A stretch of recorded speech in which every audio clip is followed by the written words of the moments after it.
ነፍስ ልታነቃህ እየሞከረች ነው። እናም በውስጤ የሆነ ቦታ ከዕለት ተዕለት ጩኸት በታች ከለመድከው የህይወት ልማድ በታች ደህና ነኝ ብለህ ራስህን ሁል ጊዜ ከምትነግረው ነገር ሁሉ በታች ይህን ስሜት አስቀድመህ ታውቀዋለህ። አብዛኞቹ ሰዎች አሁን አንተ በህይወት የምታልፍበትን ስሜት ቀውስ ወይም ማዕበል ይሉታል። መፈራረስ፣ ከባድ ጭንቀት፣ መቃጠል ወይም ድብርት ብለው ይፈርጁታል። እኔ ግን የተለየ ቃል ልጋብዝ እፈልጋለሁ። እሱም መንቃት ኦር አዌኪኒንግ ይባላል። በዚህ ቪዲዮ ውስጥ ነፍስ እየተሰባበረች እንዳልሆነ ይልቁንም አሮጌው ማንነት ተፈርሶ እውነተኛ ማንነት እየተገለጠ እንደሆነ የሚያሳዩ 5 የተለዩና የማይካዱ ምልክቶችን አሳያለሁ። ይህን ጉዞ ከመጀመራችን በፊት እኔ ባህታዊ ወይም ፍጹም የሆነ ህይወት ያለው መንፈሳዊ መሪ እንዳልሆንኩ ቅድሚያ ልነግርህ እወዳለሁ። ሆኖም ባለፉት 18 ዓመት በከፍተኛ ትምህርት ተቋም ውስጥ ከ10,000 በላይ የሚሆኑ ተማሪዎችን የተለያዩ የህብረተሰብ ክፍሎችን የማማከር እድል ነበረኝ። በዚያው ልክ እኔ ራሴ ያልገባኝ የህይወትን እንቆቅልሽ ለመረዳት የተለያዩ መጽሐፍትን ስገልጽ ቆይቻለሁ። በተለይ ደግሞ ከቅርብ ዓመታት ወዲህ የለውጥ የነርቭ ሳይንስ ኒውሮ ሳይንስ ኦፍ ትራንስፎርሜሽን ከመጽሐፍ ቅዱስ አስተምሮ ጋር በማመሳከር ለነፍሴ ጥያቄ መልስ ለማግኘት ጥሬያለሁ። ዛሬ ማካፈል ነገር ቲዎሪ ብቻ ሳይሆን የጥንታዊ መንፈሳዊ ልምዶችን ከሳይንሳዊ ጋር በመጣቀስ እኔ ራሴ በተለያዩ ህይወት አጋጣሚዎች ላይ ደጋግሜ የሞከርኩትን እውነት ነው። በህይወታቸው የሆነ ነገር እንዲቀየር በዝምታ የሚማጸኑ በመቶዎች የሚቆጠሩ ሰዎችን አነጋግሬ እያንዳንዳቸው የሚጸጸቱት አንድ ነገር ላይ ነው። ይህም ምልክት ቀድሜ ተረድቼው ቢሆን ኖሮ በህይወቴ ውስጥ የሚባክኑ ብዙ ዓመታትን በቆጠሩ ነበር። ሁሉ ነገር ከውጭ ፍጹም መስሎ ከውስጥ ግን ሙሉ በሙሉ ባዶ በሆነበት ዓመት ስለነበረኝ ህይወት ልንገርህ። በአንድ የጥር ወር ማክሰኞ ዕለት ነበረ። በሌሊት 9 ሰዓት ላይ ከእንቅልፌ ነቅቼ ዛሬውን እያየሁ በህይወቴ የተናገርኩትንና ያደረግኩትን ስህተት ሁሉ በማሰላሰልበት ምሽት ነበር።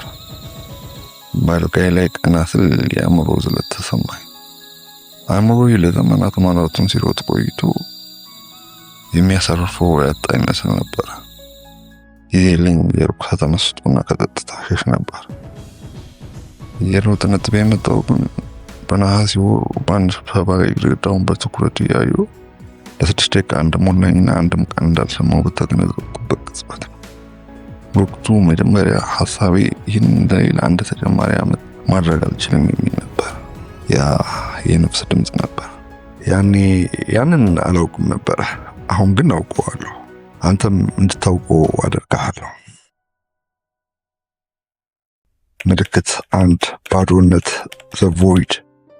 ህይወትን ሙሉ መስሎ በሚታይበት ጊዜም እንኳን ባዶነት ይሰማሃል። የምታደርጋቸው ነገሮች አሉ፣ የሚወዱ ሰዎች አሉ፣ እየኖርክ መሆንን የሚያረጋግጥም ሙሉ የቀን መቁጠሪያ ካላንደር አለ።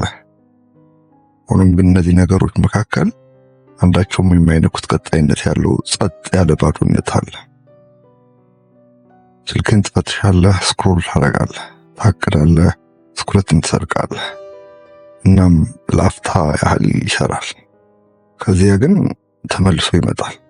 በዩንጊያን ሳይኮሎጂ ይህ እውነተኛ ራስ ዘሰልፍ በጭንብልህ ፐርሶና ላይ ሰብሮ መውጣት ይባላል። ዓለምን ለማስደሰት ከገነባው ማንነት አንጻር እውነተኛን ብርትህ እየገፋ መምጣቱ ነው። ሚስጥራውያኑ ይህንን የነፍስ የጨለማ ሌሊት the dark night of soul ብሎታል። ቶማስ ሜርተን ደግሞ በእንጀራ ሊረካ የማይችል ረሃብ ብሎታል። ባዶነት የሚፈታ ችግር አይደለም፣ አንተ እየቀረበልህ ያለ ጥያቄ ነው እንጂ።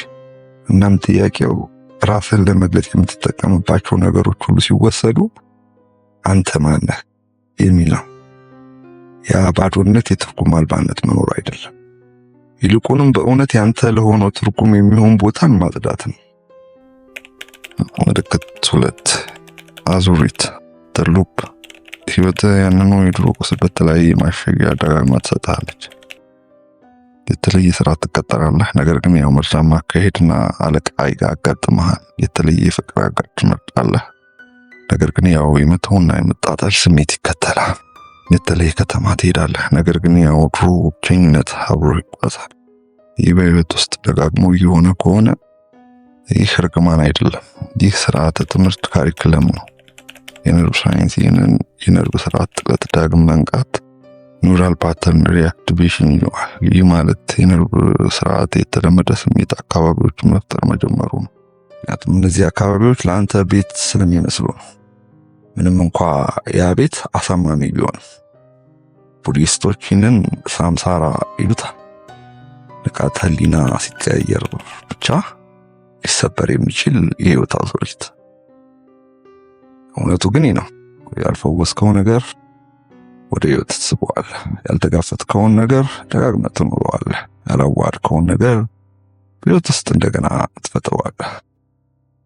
ስለዚህ ነገር ለምን በእኔ ላይ መደጋገሙን ይቀጥላል ብለህ ከመማረር ይልቅ ጥንቃቄ ራስን እንዲህ ብለህ ጠይቅ። ስለ ራሴ ያለኝ የትኛው ጥልቅ እምነት ነው ይህን ነገር በህይወቴ ውስጥ የማይቀየር እንዲመስል የሚያደርገው? ያ ጥያቄ ትልቅ በር ነው።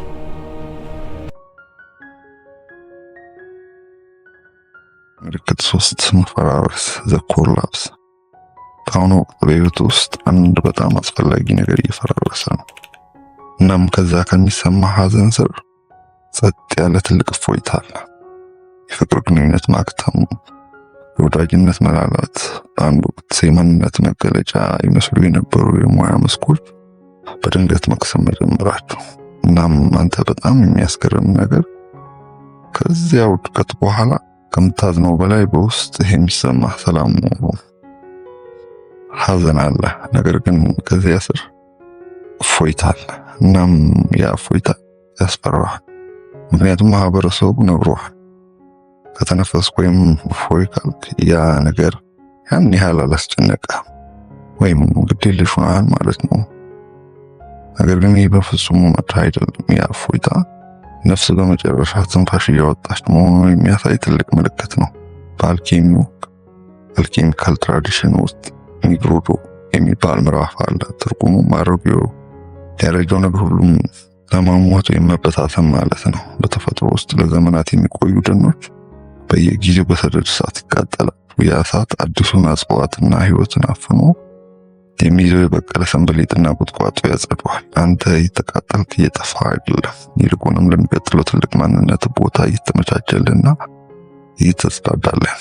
እፎይታ የድንዛዜ ምልክት አይደለም፣ የማስተዋልና ሁኔታዎችን የመቀበል ምልክት። ምልክት 4 ስበት ዘ ፑል። ህይወትህ ወደ አንድ የተለየ አቅጣጫ ለመጓዝ በየጊዜው የሚሞክርበት ረቂቅ መስመር አለ። አንተ ግን ራስህን በሐሳብና በምክንያት ደጋግመህ ታስቆመዋለህ። ይህ ምልክት እንደ ከባድ ህይወት ህመም አይሰማም። ይልቁንም እንደ ረቂቅ ጉጉት ወይም ናፍቆት ሎንጊንግ ነው የሚሰማው። የተለየ ስራ አይነት፣ የተለየ አኗኗር ዘይቤ፣ ለተግባራዊ ህይወት የማይመች ተብሎ የተመደበ የፈጠራ ስሜት ወይም ህልም። እናም ያ ስበት እውነተኛ ሆኖ በውስጥ በበረታ ቁጥር አእምሮህ አሁን ትክክለኛው ጊዜ እንዳልሆነ በቂ ገንዘብ እንደሌለ የሚገልጽ በጣም ረጅምና በምክንያታዊ ዝርዝር ያቀርብልሃል።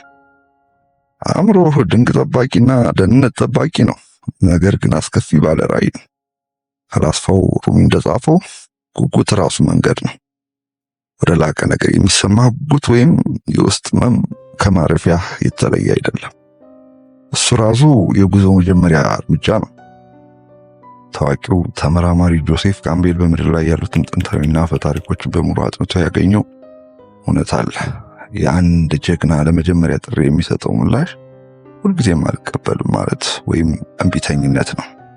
ምክንያቱም ጥሪው እስካሁን ወደማታውቀው ዋስትና ወደሌለው ዓለም እንድትገባ ይጠይቅሃልና። ተራውና የተለመደው ዓለም ደግሞ የሚያፍን ቢሆንም እንኳን ቢያንስ የተለመደና የምታውቀው ስጋት ነው። ነገር ግን ጥሪውን እምቢ ያሉ ሰዎች ባሉበት በሰላም አይቀጥሉ። እነሱ ይህ ነገር ቢሆን ኖሮ ምን ሊፈጠር ይችል ነበር በሚል ጸጸት በየቀኑ የሚሳቀቁ ሰዎች ይሆናሉ፣ አውድ ይተካሉ።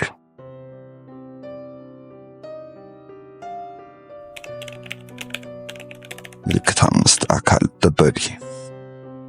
አካልህ ሙሉ በሙሉ ዝሏል። ነገር ግን የሆነው በምታደርገው አካላዊ ስራ ሳይሆን ለመሆን በምትመስለው በምትጠይቀው የሐሰት ማንነት ምክንያት በእንቅልፍ የማይለቅ ሰፊ ዝለት፣ በምንም አይነት ሕክምና ምርመራ ሊታወቅ የማይችል በመንጋጋ በትከሻህና በደረት ላይ የሚሰማ ከባድ መወጠር፣ በመጨረሻ ስራህን አቁመ ጥቂት እረፍት በማድረግ በሞከርክ ቁጥር የምትታመመው ድንገተኛ ህመም። አካል አልተሰበረም። አካል እያንዳንዱን ህይወት ውጤት እየመዘገበ ነው። ኪፒንግ ስኮር። በዶክተር ቤተል ባንዶር ኮርክ እና በዶክተር ጋቦር ማቴ የተደረጉ ጥናቶች እንደሚያሳዩት አካልህ ያንተን ቋምሮ ለመቀበል ፈቃደኛ ያልሆነውን ስሜት ጫና ሁሉ አሻራ ይዞ ይቆያል። በህይወት ውስጥ ያላስቀመጥከው እያንዳንዱ ጤናማ ወሰን በሰውነት ውስጥ እንደ ውጥረት ይቀመጣል። የዋጥከው እያንዳንዱ እውነት በሆድ ውስጥ ወይም በጉሮሮ ላይ እንደ ህመም ይቀመጣል። ለዓለም መድረክ ያቀረብከው እያንዳንዱ ያንተ ሐሳብ ስሪት በነርቭ ውስጥ እንደ ድካም ይቀመጣል። በሆነ ወቅት ላይ ሁልጊዜም ያንተ እውነተኛ ማንነት ወገን የሆነው አካልህ ከውሸት ማንነት ጋር ያለውን ትብብር ማቋረጥ ይጀምራል። ይህንን የሚያደርገው አንተን ለመቅጣት አይደለም፣ አንተን ከተጨማሪ መጎዳት ለመጠበቅ ነው እንጂ። ይህ ዝለት ድክመት አይደለም። አካልህ ቀይ መስመር እየሰመረ ያለ ምንም እውነተኛ ውይይት ወደዚህ የሐሰት አቅጣጫ አንድም ተጨማሪ እርምጃ አንራመድም ማለት ነው። እናም አካልህ እየጠየቀ ያለው ውይይት ካንተ ጋር ነው፣ እውነተኛ ውስጣዊ ማንነት ጋር ነው። እስከዚህ ድረስ ከተመለከትክ እንግዲያውስ እነዚህን 5 ምልክቶች የሆነ እውነተኛ ቦታ ላይ አርፈዋል። በሐሳብ ደረጃ አይደለም፣ በአካል ውስጥ ነው። እውነት በትክክል በሚኖርበት በደረትና በአጥንት በስተጀርባ ባለው ስፍራ። በቀጥታ ለአንተ አንድ ነገር ልነግርህ እፈልጋለሁ። ለታዳሚ አይደለም፣ ለአንተ ብቻ። አንተ እየፈራረስክ አይደለም፣ በጣም ሴንሲቲቭ አይደለም፣ ወደኋላ አልቀረም፣ አልተሰበርክም፣ አልረፈደብህም። አንተ ነፍሱን ለምትኖርባት ህይወት በጣም የሰፋችበት ሰው ነህ። እናም ይህ በአንድ ሰው ላይ ሊከሰት ከሚችሉ እጅግ ጥልቅ ሰዋዊና ቅዱስ ነገሮች አንዱ ነው። ምስጢራውያኑ እናንተ ላሉ ሰዎች ስም ነበራችሁ። ፈላጊዎች ሲከርስ ብሏቸዋል። ሁሉንም መልስ የያዙ ሰዎች አይደሉም፣ ጥያቄዎችን መጠየቅ ለማቆም ፈቃደኛ ያልሆኑ ሰዎች እንጂ። አንተ ያነ አሁን ይህንን ለውጥ በሳይንስ እንዴት ልንረዳው እንደምንችል እንመለከታል። በአእምሮ ውስጥ ዲፎልት ሞድ ኔትወርክ የሚባል ክፍል አለ። የሳይንስ ሊቃውንት አንዳንድ ጊዜ ደሞንኪ ማይንድ ይሉታል። የአእምሮ ክፍል ምንም አይነት ስራ በምታከናውንበት ጊዜ የሚነቃቃ ሲሆን ትኩረቱም በአንድ ነገር ላይ ብቻ የተጠመደ ነው። በአንተ ላይ፣ ባለፈው ታሪክህ፣ በወደፊትህ፣ በጸጸትህ፣ በፍርሃትና በማንነት ላይ። ከሃርቫርድ የሕክምና ትምህርት ቤት የተገኘው ጥናት እንደሚያሳየው ካለን የንቃት ዕድሜ ውስጥ 47 በመቶ የሚያለውን የምናሳልፈው በአሁኑ ቅጽበት ከምናደርገው ውጭ በሌላ ሐሳብ ተጠምደን። የሚያሳዝነው ግን የአእምሮ መንከራተትን በቀጥታ ከሕይወት ደስታ ጋር ማጣት ጋር ተቆራኝ መሆኑ። ለ8 ሳምንት ብቻ ዘላቂ ተመስጦን ካደረጉ በኋላ የሃርቫርድ ተመራማሪዎች በአእምሮ ውስጥ የሚታይ አስገራሚ ለውጦችን አግኝተዋል። የጭንቀትና ፍርሃት ምላሽ የሚቆጣጠረው አሚግዳላ የተባለው ክፍል ሲያንስ፣ ለማስተዋልና ለውሳኔ ሰጪነት የሚረዳው ፕሪፍሮንታል ኮርቴክስ ደግሞ ይበልጥ ጎልብቷል። አእምሮ ተለዋዋጭ እንጂ ቋሚ አይደለም። በምትጠቀምበት መንገድ ላይ በመመስረት ራሱን በየጊዜው ይቀርጻል። አርምሞ ደግሞ ይህንን ለውጥ ሆን ብለን ልናመጣበት የምንችል እጅግ ጠንካራ መሳሪያችን ነው። እንግዲህ ነገሩ መንፈሳዊ ቅርጽ የሚይዘው እዚህ ጋር በሰው ልጅ ታሪክ ውስጥ ያሉት ዋና ዋና መንፈሳዊ ልምዶች ሁሉ ቡድሂዝም፣ ሱፊዝም፣ ክርስትና፣ ሂንዱይዝምና የሀገር በቀል ጥበቦች ሁሉም ወደ አንድ እውነታ ያመለክታሉ። ከሚንጫጫው የአእምሮ ሐሳብ በታች ሰፊና ጸጥ ያለ ረቂቅ ዓለም አለ። ሂንዶች አትማን ዘላለሚቷ ነፍስ ይሉታል። ሱፊዎች የልብ ኃይል ሲሉ ይጠሩታል። ክርስቲያኖች ደግሞ የቀጭን ነፍስ ድምፅ የሳይንስ ሊቃውንት ደግሞ መሰረታዊ ንቃተ ህሊና ቤዝ ላይን ኮንሽስነስ ሲሉ ይሰይሙታል። እህቶቼ፣ ወንድሞቼ እዚህ ጋር እንድትረዱኝ የምፈልገው ስሙ ምንም ይሁን ግን አርምሞ ያንን ረቂቅ እውነተኛ ማግኛ መንገድ ነው። አንተ የሐሳቦችህ ባሪያ አይደለም። አንተ ሐሳቦችን የምታስተውለው ምስክር ንቃት ነህ። ያ ማስተዋል፣ ያ ምስክር ህልውና በፍርሃት በጭንቀት ወይም በጊዜ አይበከርም። እርሱ ዝም ብሏል። የ30 ቀናት ፈተናዬን በ12ኛው ቀን ላይ ሳከናውን አንድ ነገር ተለወጠ። በማለዳው እጅግ ጸጥ ባለ ቤት ውስጥ በአርምሞ ሳለሁ ለ30 ሰከንዶች ያህል ለዓመታት ተሸክሜ የኖርኩትን ያንን በጭንቀት የተሞላውን እኔን ማግኘት አልቻልኩም። በዚያ ቅጽበት የነበረው ማስተዋል፣ እፎይታ የተሞላበት መተንፈስና ህልውና ብቻ ነበር። ትናንት የለም፣ ነገም የለም፣ ስጋትም የለም። ነገር ግን መንፈሳውያኑ ሊያሳዩን የሚፈልጉት እውነት በጥቂቱ ቀመስኩት። አንዴ ያንን እውነት ከቀመስከው በኋላ ግን እንደገና ልትረሳው አትችልም። ሰላም ፍለጋ የምትባክንበት ውጫዊ ነገር ሳይሆን አንተ ራስህን ቀድሞ ሰላም መሆንን ትገነዘባለህ። ማስተዋስ እንድትችል ራስህን በጸጥታ ማዳመጥ ብቻ ነው የሚጠበቅብህ። ልምምዱን ታዲያ እንዴት እንጀምር? መልካም።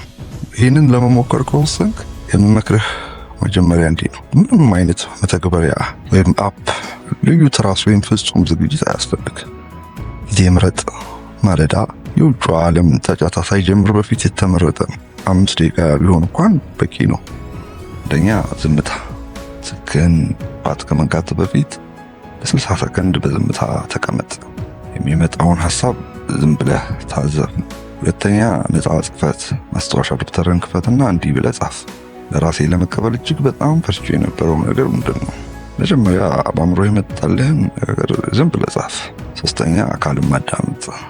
አካልን ጠይቀው፣ አሁን በየትኛው ቦታ ላይ ነው ውጥረት የያዝከው? እጅን በዚያ ቦታ ላይ ወደዚያ ቦታ 3 ጊዜ በጥልቀት ተንፈስ። አራተኛ እውነተኛ ነገርን መለየት። በህይወት ውስጥ አሁን በህይወት ያለ አንድ እውነተኛ ነገር ለይተው፣ ምንም ያህል ትንሽ ቢሆን ያንን ነገር ለ30 ሰከንድ በውስጥህ በምስጋና ቆየው።